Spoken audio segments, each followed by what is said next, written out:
तुरबत के इलाके बुलेदा मिनाज में मासूम बलोच खानदान के घर पर दहशत गर्दों का हमला। दहशत गर्दों ने बच्चों, खवातीन समेत 6 बेगुनाह अफराद को बेदर्दी से कत्ल कर दिया। दहशत गर्दों ने घर को मकीनों समेत आग लगा दी है। जी हाँ, दहशत गर्दों ने घर को मकीनों समेत आग लगा दी है और दहशत गर्दों का ये इकदाम जद्दोजहद नहीं, खुली दरिंदगी है। दहशत गर्द अनासिर ना बलोच रिवायात का एहतराम करते हैं और ना ही इंसानी इकदार का। मासूम बच्चों को निशाना बनाना किसी नजरिए की नहीं बल्कि बुज़दिली और शिकस्त खुर्दा ज़हनियत की अलामत है।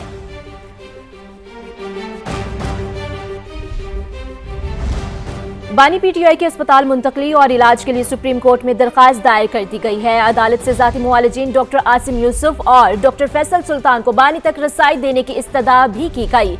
वकील लतीफ खोसा की जानिब से दायर दरखास्त में इस्तदा की गई है कि बानी पीटीआई को निजी मुंतकिल किया जाए। मर्जी का इलाज इनका हक है। अस्पताल मुंतकली के बाद माहिर अमराज चश्मे से बानी पीटीआई की आंख का मुआयना कराया जाए। दरखास्त में कहा गया है कि इलाज ज़ाती मुआलिजीन की निगरानी और खानदान की मौजूदगी में होना चाहिए। दरखास्त में बानी पीटीआई की मेडिकल रिपोर्ट्स की फ्राहमी और वकला को रसाई देने की इस्तदा भी की गई।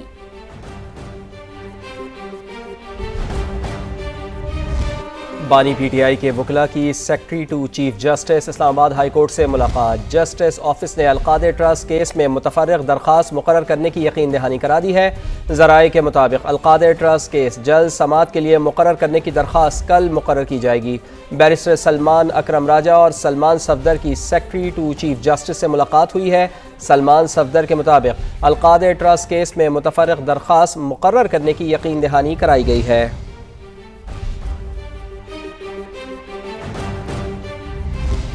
पीटीआई रहनुमा बैरिस्टर गौहर खान ने कहा है कि बानी के खिलाफ सारे केसेस सियासी और बोगस हैं। हमने तमाम अदालतों के दरवाजे खटखटाए लेकिन आज तक इंसाफ नहीं मिला। सुप्रीम कोर्ट में हमने बानी की सेहत के मुतालिक भी एक दरखास्त दायर की। उम्मीद है जुमे को केस फिक्स होगा।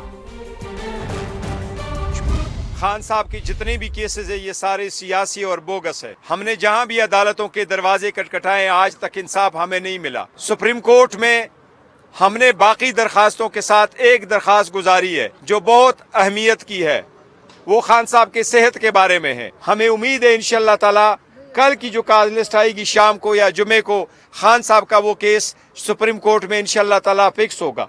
हम चीफ जस्टिस से दरखास्त करते हैं कि इस केस को लगाएं, इसमें ऑर्डर करे खान साहब की शिफा इंटरनेशनल हॉस्पिटल में अपने मौलजीन के जेर निगरानी अपने खानदान के मेंबर के साथ मेक श्योर करे कि इलाज हो। हमें आज ये बावर कराया गया है कि कल इंशाअल्लाह ताला इस्लामाबाद हाई कोर्ट में खान साहब के बेल वाले मैटर लगे होंगे। बानी पीटीआई की बहन अलीमा खान पार्टी रहनुमाओं पर बरस पड़ी। इस्लामाबाद हाई कोर्ट में मीडिया से गुफ्तगू में कहा कि मोहसिन नकवी कह रहे हैं कि बानी के इलाज में ताखीर हुई, हालांकि इलाज तो हुआ ही नहीं। बानी को सिर्फ पेम्स ले जाया गया। पार्टी रहनुमा वजीर दाखिला को चैलेंज क्यों नहीं कर रहे? आइंदा पार्टी इस मामले पर हमारी इजाजत के बगैर बात ना करे।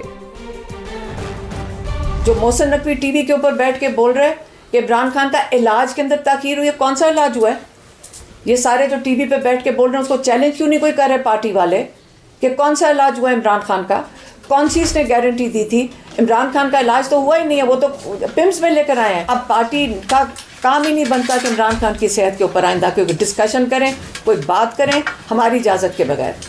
ये हम बड़ा क्लियर कर रहे हैं। ये बात करते हैं पार्टी के अंदर कोई इंटरफेरेंस नहीं है। हमारे भाई की सेहत का सवाल है, उसकी आंख का सवाल है। आज किधर हैं सीनियर लॉयर्स? हामिद खान किधर हैं?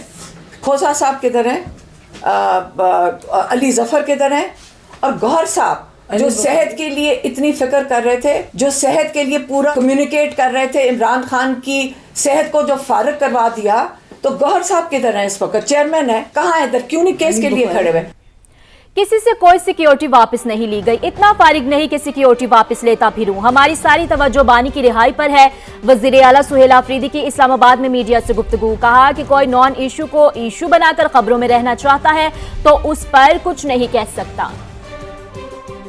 ये झूठ है, मैंने कोई सिक्योरिटी वापस नहीं ली और ना ही जो है मैं इस चीज़ के लिए फारिग हूँ। हमारे लिए सबसे पहले इमरान खान साहब है, उनकी सेहत है और हकीकी आज़ादी की ये तहरीक है। बाकी चीज़ें जो हैं वो बाद में आती हैं और अगर कोई ख्वामखा इस चीज़ को इशू बनाकर जो है न्यूज़ में आना चाह रहे तो इसके ज़िम्मेदार हम नहीं हैं। बहरहाल जो है किसी से कोई सिक्योरिटी नहीं ली गई और मेरे ख़्याल में इस वक्त जो है हमारा सारा फोकस इमरान खान साहब की सेहत और उनकी रिहाई पर होना चाहिए और बाकी किसी चीज़ पर नहीं। इंसान हिम्मत करे तो कुछ भी नामुमकिन नहीं है। इसे साबित किया है प्राइवेट रेस्क्यू एहलकार मोहम्मद दानिश ने, जिन्होंने गुल प्लाजा की आग से अपनी मदद आप के तहत 11 अफराद को रेस्क्यू किया। वो कहते हैं कि अगर बेहतर हिकमत अमली होती तो ज़्यादा जानें बच सकती थीं। रेस्क्यू टीमों का ज़्यादा जोर आग बुझाने पर था, लोगों को बचाने की मौसर कोशिश नहीं की गई। नुमाइंदा समाल लियाकत अली राना इस वक्त बाहिम्मत रेस्क्यू एहलकार मोहम्मद दानिश के साथ ही मौजूद हैं, उनकी जानिब चलते हैं।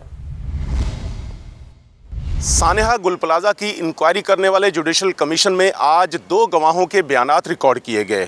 जिंदा बच जाने वाले सईद अब्दुल्ला ने अपना बयान रिकॉर्ड करवाया, जबकि प्राइवेट रेस्क्यू एहलकार मोहम्मद दानिश ने भी अपना बयान रिकॉर्ड करवाया। इस वक्त मोहम्मद दानिश हमारे साथ मौजूद हैं, क्योंकि उनके दानिश से हम बात करते हैं कि दानिश, आपने जो बयान जुडिशल कमीशन के रूबरू रिकॉर्ड करवाया, उससे तो लगता है कि जो रेस्क्यू एहलकार थे, जो रेस्क्यू इदारे थे, उन्होंने कुछ नहीं किया। वो 11 बजे तक कोई उन्होंने इमदादी कार्रवाई नहीं की।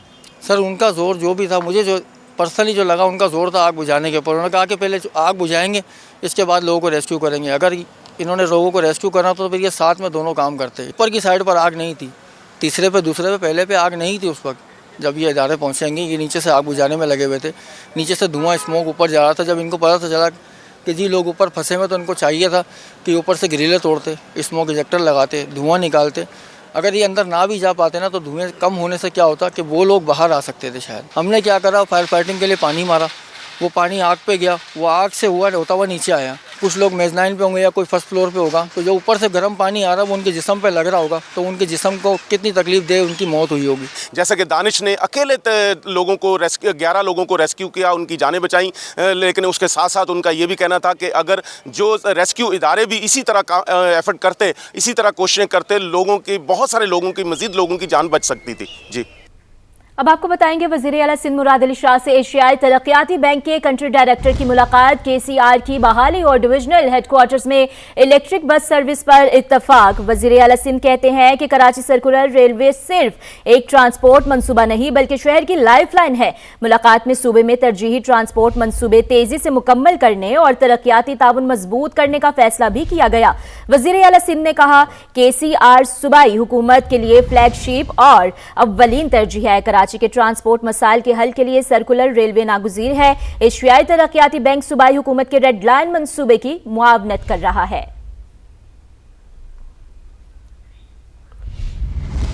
लाहौर में कचरा और गंदगी फैलाने वाले हो जाएं होशियार। सुथरा पंजाब अथॉरिटी ने एंटी लेटरिंग फोर्स को फाल कर दिया है। कूड़ा करकट फेंकने और जलाने वालों को पहले वार्निंग, फिर जुर्माने किए जाएंगे। उस्मान अलीम मजीद बताएंगे। जी बिल्कुल, लाहौर में कचरा और गंदगी फैलाने वाले होशियार हो जाएं, क्योंकि कचरा और गंदगी फैलाने पर अब ना सिर्फ जुर्माने बल्कि FIR का भी सामना करना पड़ सकता है।